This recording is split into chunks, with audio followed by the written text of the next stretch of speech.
Global Typhoon, Chairman TV. Weather update. Helping homeless people. Please subscribe.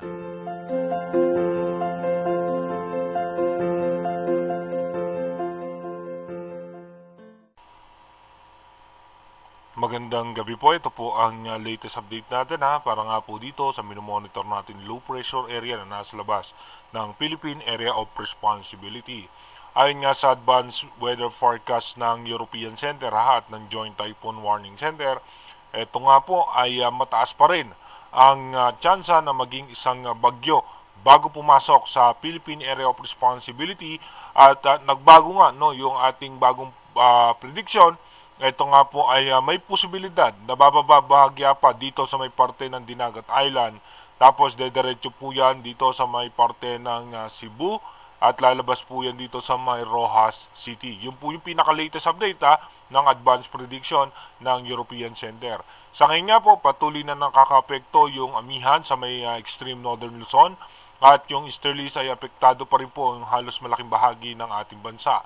Asahan nga po natin na magkakaroon pa rin tayo ng mga pulupulong pag-ulan, bunsod nga nung kumpulan ng mga kaulapan, lalong-lalo na nga po dito sa may parte ng Mindanao at ilang bahagi ng Palawan.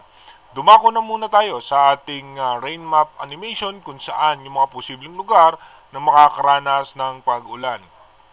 Mamaya nga pong alas 10 ng gabi, mananatili pong maayos ang lagay ng panahon pero asahan pa rin po natin yung mga isolated rain shower. Pagdating naman po bukas, November 11 ng alas 5 ng umaga, may mga posibilidad na pag-ulan dito nga sa eastern section ng Luzon, lalong-lalo na po dito sa Polillo Island. Asahan naman po natin yung malaking bahagi ng bansa ay magiging maayos po ang lagay ng panahon. Pagdating naman po ng alas 10 ng umaga bukas, may mga pag-ulan din po dito sa may Catanduanes, dito po sa may parte ng Daet, dito po sa may Quezon, Polillo Island hanggang sa may Aurora, may mga posibilidad na mahina at katamtamang pag-ulan. Pagdating naman po ng alas 12 ng tanghali, ganun pa rin po, magkakaroon ng mga pag-ulan ng eastern section ng Southern Luzon at Central Luzon. Dumako na nga po tayo sa ating advanced weather forecast. Ito nga po sa ating advanced weather forecast, mapapansin nga po natin ito nga po yung low pressure area outside PAR at pagdating nga po bukas November 11, ito nga po kikilos na at ito papalapit na ng Philippine Area of Responsibility. Pagdating naman po ng November 12, dito nga po as low pressure area pero may posibilidad na dahan-dahan na nga po ito mag-intensify into tropical depression. Pero yung pagbugso nga po nung amihan, mapapansin natin aabot po yan hanggang dito sa may parte ng Central Luzon. By November 13, dito nga po posible na nga po siya mag-intensify bilang isang tropical depression or mahinang bagyo at magkakaroon po tayo ng shear line na magpapaulan na agad sa may parte ng Bicol Region, Visayas, Palawan at ilang bahagi ng Luzon. Pagdating naman po ng November 14, dito nga po bilang isang tropical depression, nasa labas pa po yan ng Philippine Area of Responsibility. Pero asahan pa rin nga po natin yung shear line ay magpapaulan po yan sa may Visayas at Bicol Region. Pagdating naman po ng November 15, ito nga po ipapasok na ng Philippine Area of Responsibility, pinakasentro nito. At kung hindi nga po magbabago, yung kanyang sapoy posibleng magkaroon ng local name na si Bagyong Kabayan. Pagdating naman ng November 16, mas lalakas pa nga po ito Dito nga po ay posible nang yung diametro niyan ay aabot na dito sa may parte ng Dinagat Island, Surigao at dito nga po sa may eastern section ng Visayas.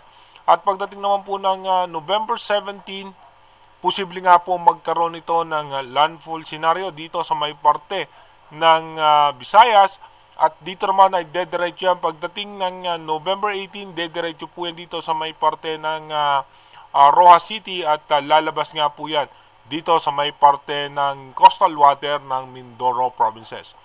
Dito naman po sa ating wind map animation, mapapansin nga po natin yung posibleng daanan nitong posibleng bagyo, Dahil makikita nga po natin, papasok po yan, yung pinakasentro po niyan ay papasok dito nga po sa may parte ng Dinagat Island. May mga chance nga po na ito'y magkaroon ng landfall scenario dyan. at papasok nga po yan dito sa may parte ng Leyte at dediretso po yan dito sa may parte naman po ng Bacolod at lalabas po yan dito sa may Rojas City at dediretso po yan dito nga po sa may parte ng northern portion ng Palawan. Again, inuulit po natin yung ating advanced weather forecast is possible scenario pa rin po yan dahil malaki pa rin po ang posibilidad na magbago po yan. Dahil nga po kung mapapansin natin na bahagyang lalakas yung northeast monsoon o yung amihan, kaya magkakaroon ng pressure pababa para nga po bumaba siya ng bahagya.